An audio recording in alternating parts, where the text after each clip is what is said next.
Métier. Elle la doit aussi à une heureuse spécialisation dans les étiquettes de vin, une niche de marché comme disent les économistes. Et au moment où ces 10 grands crus sortent des chais, il n'est peut-être pas inutile de rappeler que pour le seul Beaujolais, pas moins de 300 producteurs font confiance à cette entreprise familiale pour habiller leurs 10 bouteilles et défendre l'image de leur domaine, comme ici chez Louis Tête. Si bien qu'à l'origine, ce qui n'était en somme qu'un mariage de raison est devenu, au fil du temps, un authentique mariage d'amour.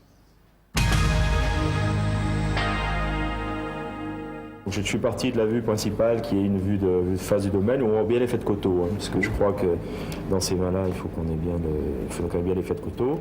Penser une nouvelle étiquette n'est pas une affaire que l'on prend à la légère dans le Beaujolais, champion toute catégorie du marketing viticole. Et au moment où les grands crus sortent des chais, on constate un retour en force du sépia en raison de son étroit cousinage avec les photos jaunies que l'on tire des albums de famille, couleur à la fois chargée d'émotion, de nostalgie et qui incarne mieux que tout autre la tradition. Une étiquette, c'est très important parce que ça reflète un peu l'image que l'on se fait du vin, déjà, premièrement, et ensuite aussi des hommes qui font ce vin. Une étiquette doit être adaptée au vin. Par exemple, le Beaujolais, c'est un vin festif, assez léger, donc il ne faut pas une étiquette trop sobre, il faut une étiquette un petit peu bien. Pour les grands crus, les producteurs, comme s'ils s'étaient donné le mot, ont au contraire choisi plus de sobriété.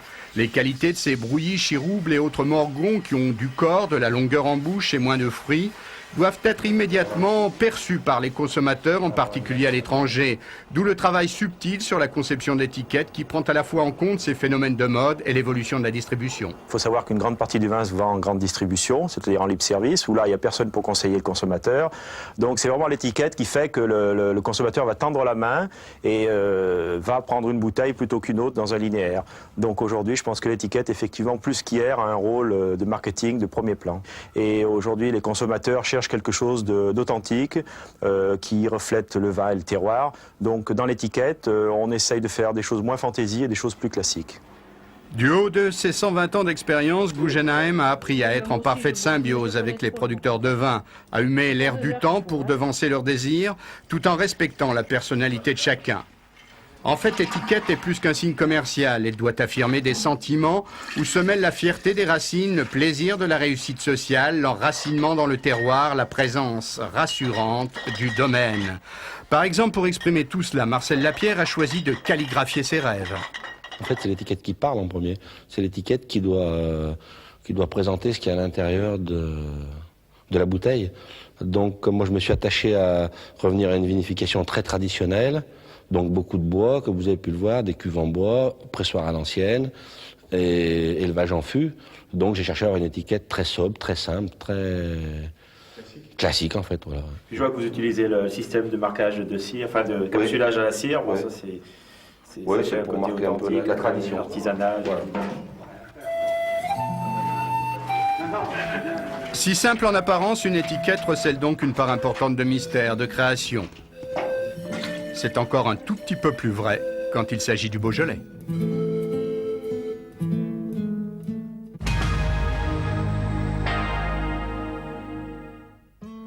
Les 10 crus du Beaujolais respectent scrupuleusement l'étiquette. C'est à partir de la mi-mars qu'ils arrivent sur le marché.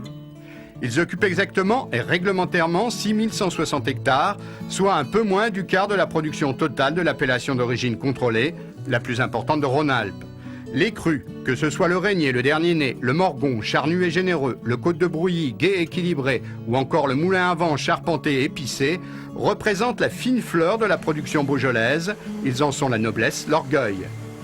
Et puis, à l'inverse du primeur, c'est un vin qui peut se garder plusieurs années, ce qui explique que les étrangers, les Suisses en particulier, lui vouent un véritable culte.